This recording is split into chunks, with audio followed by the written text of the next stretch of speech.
Witam Was w naszym pierwszym dniu zwiedzania Aten. Aktualnie wzięliśmy taksówkę tutaj na parking z naszego apartamentu właśnie na Lübeckes Hill, czyli to jest najwyższe wzgórze Aten tutaj, które jest tam. Jest przecudowna panorama na Ateny z tego wzgórza. Ja właśnie się tu na jakieś skałki wspiąłem z bratem i tutaj właśnie już widzimy przepiękne Ateny, przepiękną panoramę na te wszystkie białe domki wykonane z limestone'a. No i zaraz właśnie będziemy właśnie tutaj na to wzgórze. A jeszcze historia tego wzgórza jest taka, że Lübeckes Hill to jakby po grecku jest, że wzgórze wilków, bo kiedyś tutaj jak były stare czasy starożytne, to tutaj na tym wzgórzu właśnie mieszkały wilki. No, więc lecimy teraz wspiąć się na górę i oglądać przecudowne Ateny.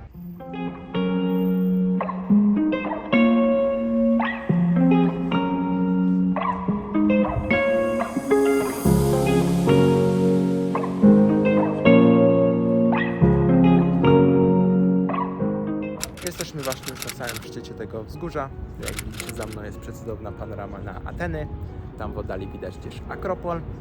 I tutaj na tym wzgórzu jest mała wieżyczka, flaga Grecji i przepiękny malowniczy kościół, no i drzewo oliwne z oliwkami. I jak już mówiłem, cudowny widok na Ateny.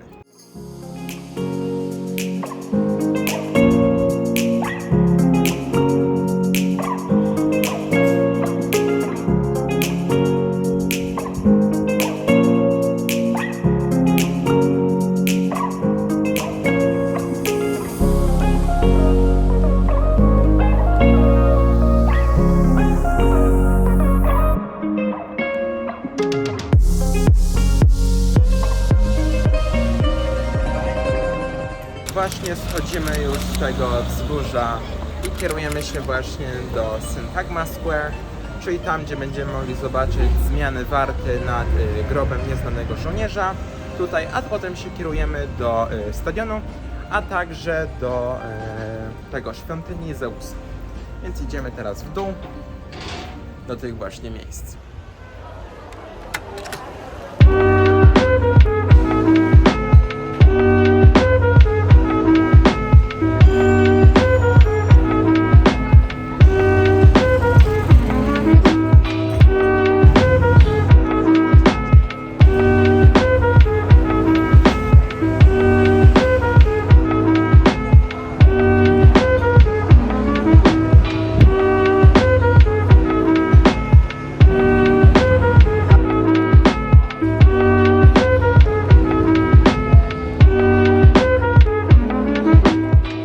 Aktualnie znajdujemy się już pod samym tutaj parlamentem, tutaj na Syntagma Square, to jest właśnie parlament Grecji i za mną jest jeszcze również grób nieznanego żołnierza, więc tutaj co godzinę zmienią się wartownicy. Niestety do następnej godziny mam jeszcze 40 minut, ale za 10 minut, bo co pół godziny zmieniają się jakby panowie, którzy tu stoją, jakby ten idzie tu, a ten idzie tu. Po prostu żeby nie usnąć i żeby taką co 30 minut taka zmiana. No i właśnie to jest centrum Aten, nowoczesnych Aten, bo tutaj są różne ambasady i po prostu jakby taki nowocześniejsze Ateny. I właśnie tutaj też się znajduje ten budynek parlamentu.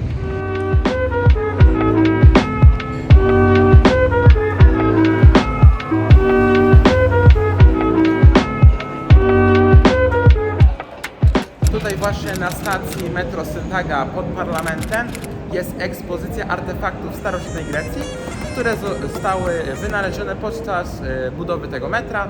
Jak wykopaliska były, to właśnie budowali to metro i właśnie te różne artefakty znaleźli. I tutaj właśnie na stacji metra jest właśnie ta ekspozycja.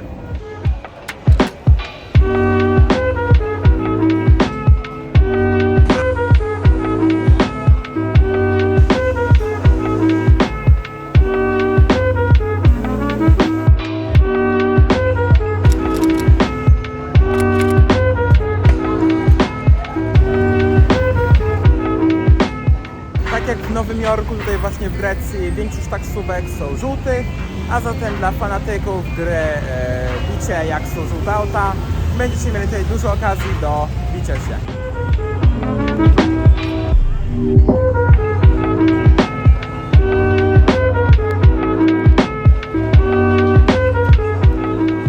Właśnie jesteśmy na szybkim lunchu tutaj właśnie w centrum, niedaleko parlamentu i stanęliśmy w Maku, ponieważ tata zgłodniał, bo tutaj proszę bardzo. Bo tata był w Liberii i nic nie jadł. I po prostu chciał Maka, ja wolałem jakieś lokalne, ale niestety braciszek chciał nuggetsy, a tata był głodny.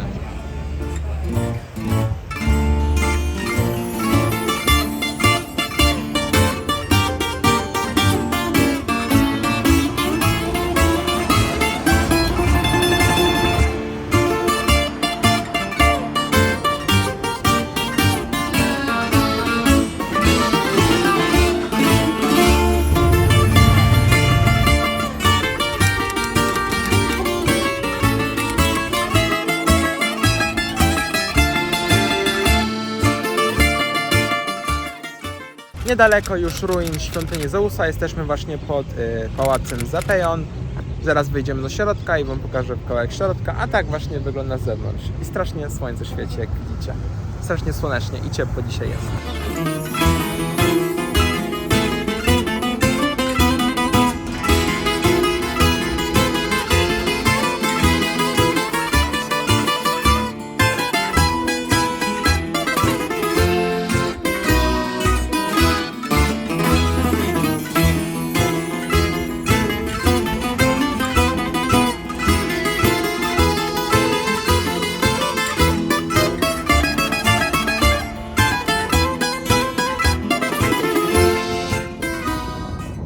Jesteśmy już właśnie pod świątynią Olimpion, czyli świątynią Zeusa, tutaj w Atenach. Tutaj są pozostałości tej świątyni. Ta świątynia została rozpoczęta się budowa w 515 roku przed naszą erą, za czasów Pirostenesa. No i ta świątynia w momencie ukończenia jej miała 110 metrów długości i 44 metry szerokości. Również były tutaj 2 rzędy kolumn po 20 kolumn i 3 rzędy po 8 kolumn, z czego teraz wolno stojących takich przetrwałych kolumn zostało tylko 6, więc już mało zostało po tej świątyni. A tutaj obok tej świątyni mamy Hadrian's Gateway, czyli jakby gateway zrobiona na cześć emperora tutaj Aten, ale to zaraz do niej przejdę i wam ją pokażę bardziej z bliska. No i tutaj są te pozostałości tej świątyni Olimpion. A tutaj właśnie tym wzgórzu, o tutaj byliśmy dzisiaj z samego rana.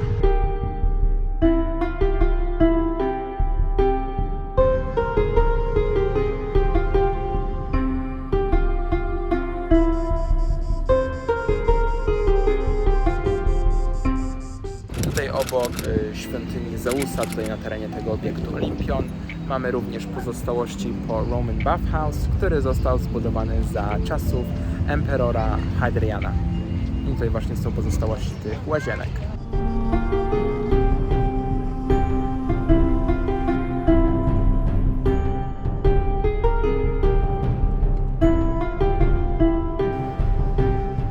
Jestem już właśnie pod łukiem Hadriana. Jest to łuk, który został wykonany w roku 1302 już naszej ery i został on wykonany na cześć emperora Aten Hadriana i ma on 19 metrów wysokości i 13,5 metra szerokości. I tutaj on właśnie się znajduje. Obok właśnie świątyni Zeusa Olimpion.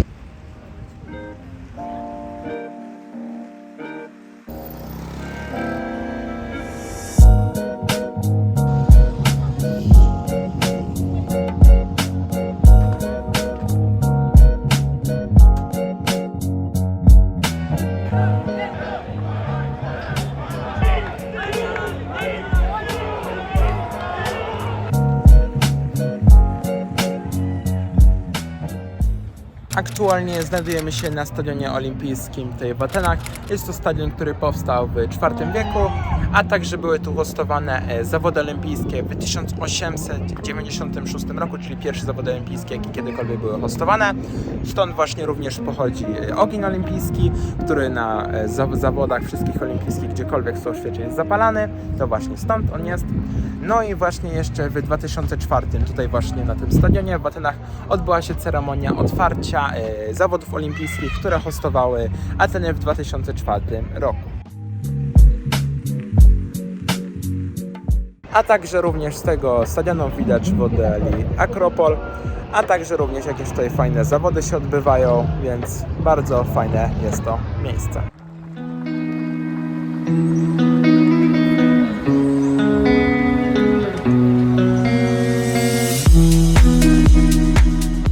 Teraz już po stadionie powoli wracamy sobie do domku, ale jeszcze chcemy wstąpić do Starbucksa, ale na razie jeszcze nam zostały 1,5 km do tego, zanim dojdziemy właśnie tam do centrum, czyli tam obok parlamentu.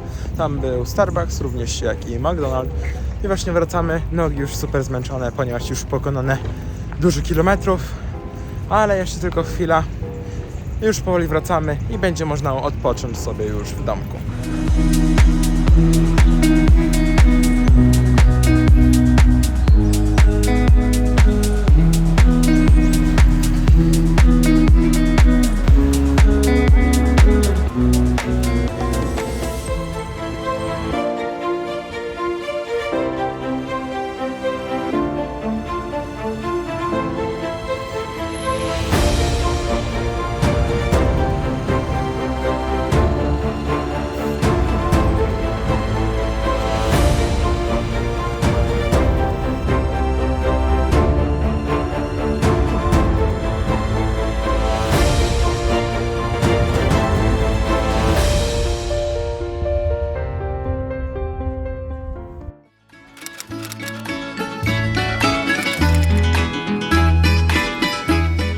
Witam Was wszystkich w naszym drugim dniu zwiedzania Aten i Grecji. Właśnie wyszliśmy z naszego apartamentu i zmierzamy w stronę główniejszej ulicy, ponieważ mamy zamiar złapać zaraz taksówkę, żeby taksówką pojechać do Akropolu, które znajduje się mniej więcej 4,5 km od naszego mieszkania. Więc właśnie tam zmierzamy i dzisiejszy dzień będziemy zaczynać od zwiedzenia Akropolu.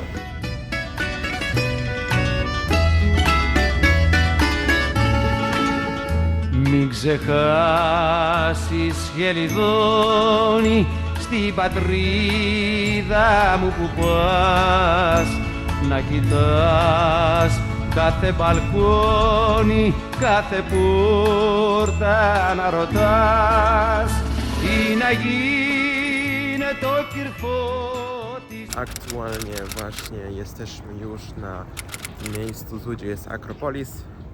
I właśnie się będziemy wspinać na górę do niego, żeby zobaczyć Parteon. Więc lecimy do góry.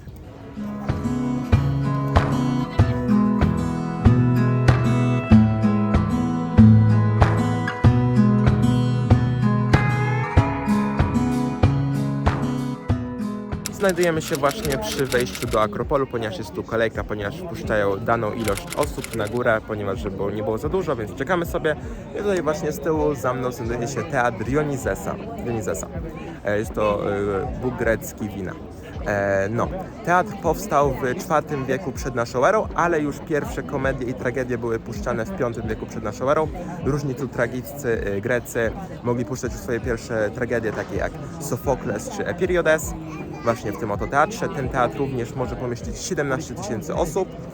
Wcześniej tutaj były też puszczane święta Dionizję, greckiego boga Dionizesa, które wcześniej, zanim ten teatr powstał, były puszczane na ateńskiej Agorze, ale potem już właśnie na tym teatrze. I również za czasów panowania Hadriana, czyli tego emperora Aten, została wybudowana tutaj łoża cesarska. I tu właśnie widzimy ten teatr.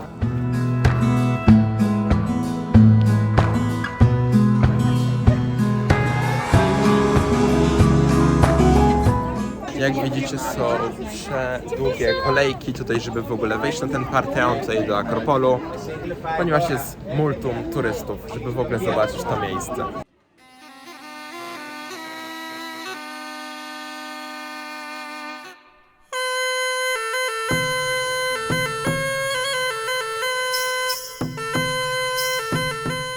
Tutaj właśnie przy wejściu do Akropolisu, gdzie znajduje się Panteon, znajduje się również świątynia Ateny, Nike.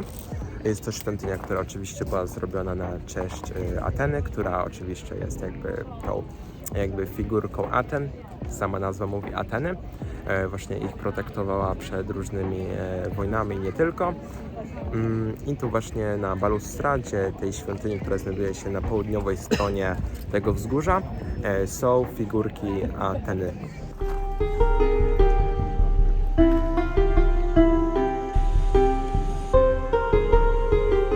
Jak widzimy, to właśnie na Akropolu również Panteon czy inne monumenty i budowle tutaj wymagają restauracji, więc właśnie tutaj w tych tabliczkach opisują, jak polega restauracja poszczególnych budowli, więc bardzo fajnie, że się tym ludzie zajmują i dbają o te zabytki starożytnych Greków.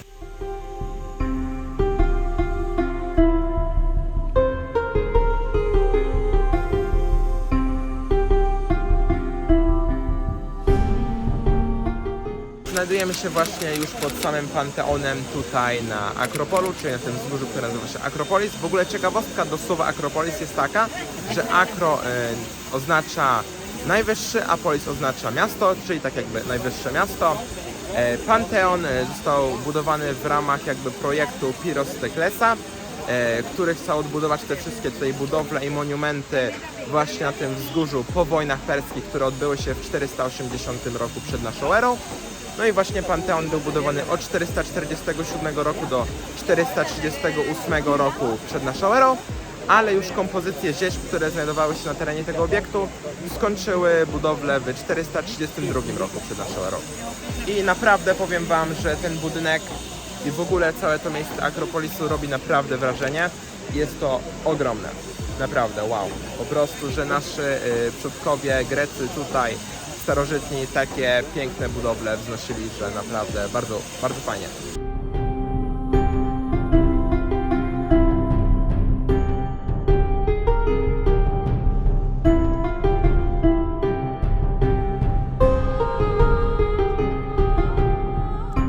Teraz z północnej bramy tutaj na Akropolisu widać to wzgórze, czyli Lekabes Hill. Na tym wzgórzu byliśmy właśnie wczoraj, a także widać Panathek Stadium, na którym też byliśmy wczoraj, świątynię Zeusa, jak i Hadrian's Ark Gateway. Więc przepiękny jest widok na Ateny z tego wzgórza.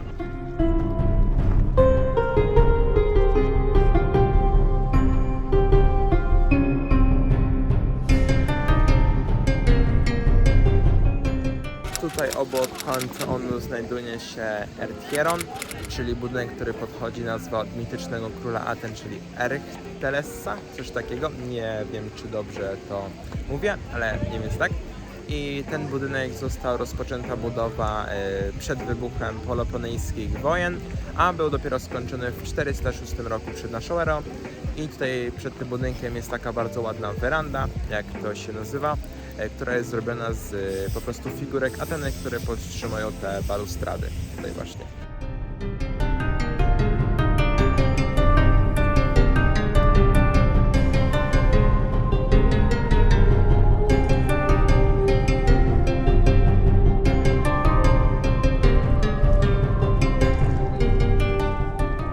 Znajdujemy się właśnie pod Pandryseum tutaj na Akropolu.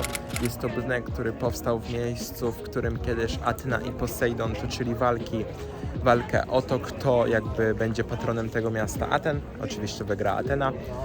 Tutaj właśnie to drzewo oliwne symbolizuje to, jak ona walnęła łucznią swoją spear w ziemię. To właśnie ono rosło.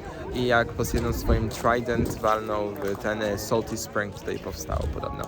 No i właśnie to też również jest grób Kropsa, który podobno był sędzią tego właśnie kontestu między Ateną a Posejdonem.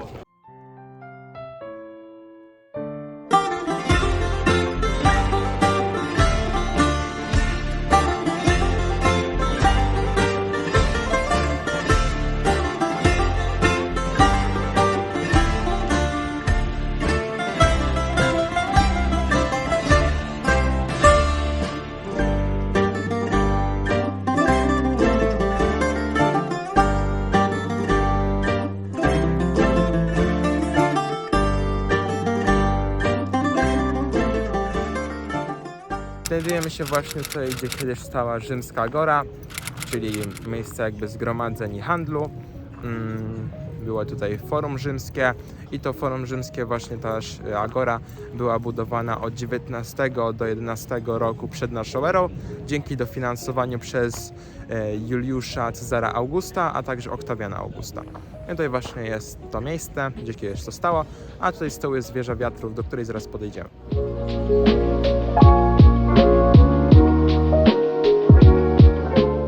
Tutaj obok tego miejsca, gdzie kiedyś stała Rzymska Agora, jest wieża, która nazywa się Tower of the Winds, czyli wieża wiatrów.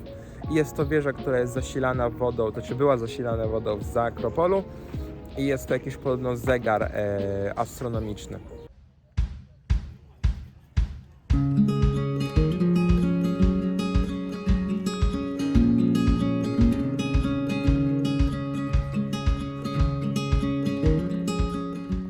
Właśnie znajdujemy się na terenie, gdzie kiedyś tutaj stała Biblioteka Hadriana. To jest biblioteka, która powstała w 132 roku na rzecz właśnie Hadriana, bo on postanowił przebudowywać Ateny i postanowił wybudować właśnie tą bibliotekę.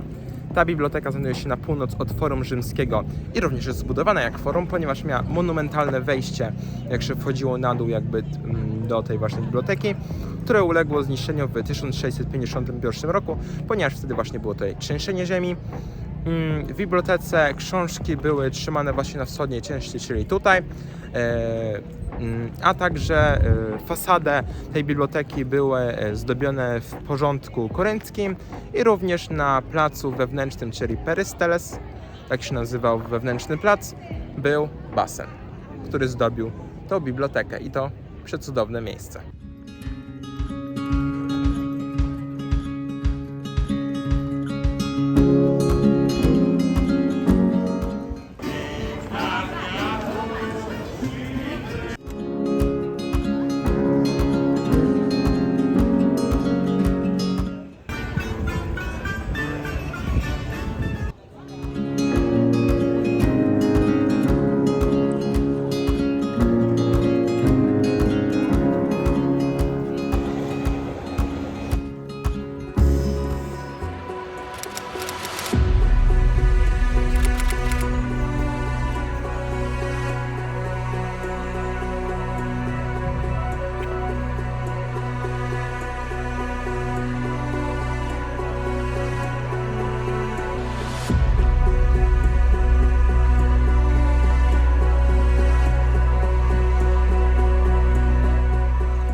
Teraz u podnóży Akropolu, gdzie jest Panteon, na samej górze tam, na terenie Agory Ateńskiej, znajduje się świątynia Hefajstosa, która wygląda praktycznie jak taki mini Panteon, który znajduje się na Akropolu, po prostu w wersji mniejszej, więc bardzo to miejsce jest urokliwe, wiele monumentów i budowli w jednym miejscu.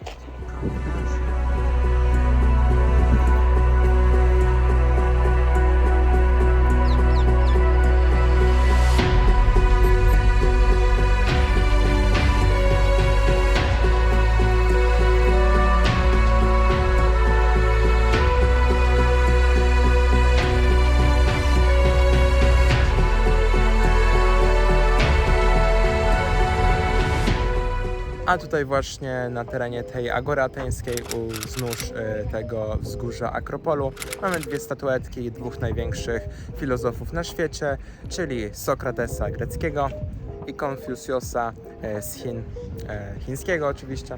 No i dialog między nimi, właśnie takie statuetki tutaj.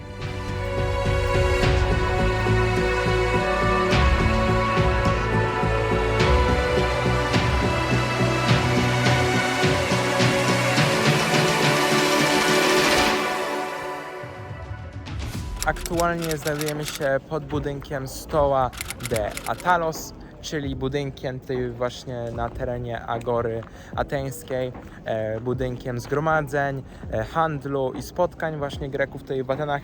Jest to budynek, który był budowany od 159 roku do 138 roku przed naszą erą i fasada na zewnątrz kolumn tych dolnych tutaj jest z przyrządku dorynckiego, ale już fasada kolumn, które są na balkonach tego budynku, już jest z przyrządku jońskiego. I tu właśnie jest ta ogromna budowla, która ma 120 metrów długości i 20 metrów około szerokości, więc jest naprawdę olbrzymia i robi wrażenie.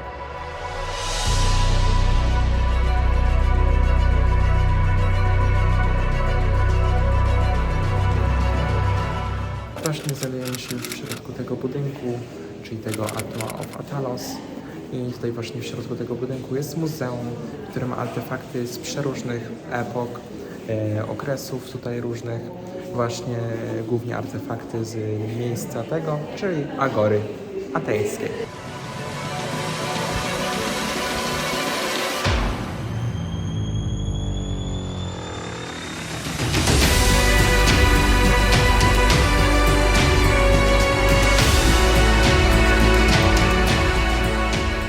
Właśnie w tym budynku, w którym właśnie jesteśmy, znajduje się ankieta tego miejsca całego, czyli tej Agory ateńskiej, tych budowli i budynków wokół. Jak one wyglądały wcześniej, zanim to wszystko uległo ruinach, czy mało pozostało. To właśnie tak kiedyś ten cały rejon tak wyglądał, bo jest tu taka makieta tego.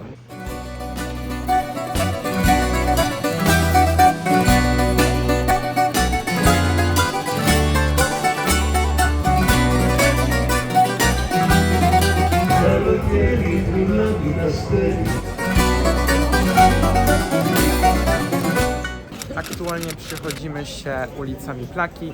To jest dzielnica tutaj właśnie Aten. Jest tu przez dużo różnych malutkich, wąskich uliczek, gdzie można kupić dosłownie wszystko. Są tu różne straganiki, pamiątki można kupić, ubrania, dosłownie wszystko.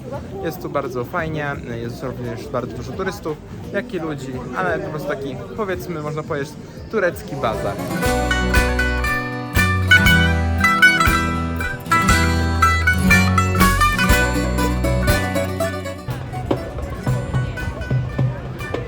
Znajdujemy się właśnie na placu Mity Straki, tutaj w Atenach, w dzielnicy Plaka. Nie da się tego placu nie przeoczyć, ponieważ spacerując tymi uliczkami tego miasta, na pewno go znajdziemy, ponieważ jest blisko Agory Ateńskiej, jak i Biblioteki Hadriana. Na tym placu znajduje się m.in. kościół Pantamasa, jak i meczet Tizyrakasa, a Tizyrakas to był właśnie wojewoda Aten w trakcie, kiedy Ateny i Grecja była pod panowaniem Imperium Omańskiego. I tutaj właśnie jest ten oto plac. Jak widzicie, jest bardzo tłoczno, dużo turystów i dużo się bardzo dzieje.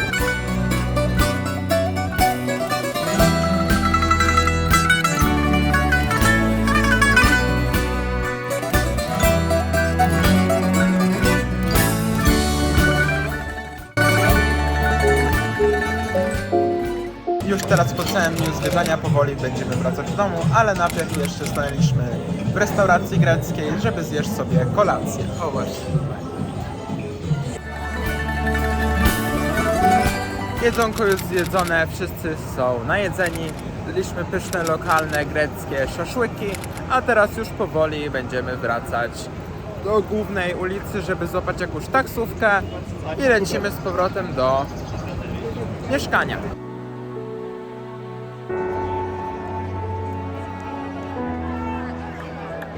Właśnie w trakcie wracania z powrotem do mieszkania, tutaj przy budynku parlamentu greckiego, spotkaliśmy protest, ponieważ jak wszyscy wiemy, teraz aktualnie na świecie jest wojny palestyńsko-izraelskie i właśnie jak widzimy, tutaj właśnie będzie za chwilę się zaczynał marsz w celu wyzwolenia Palestyny i Gazy.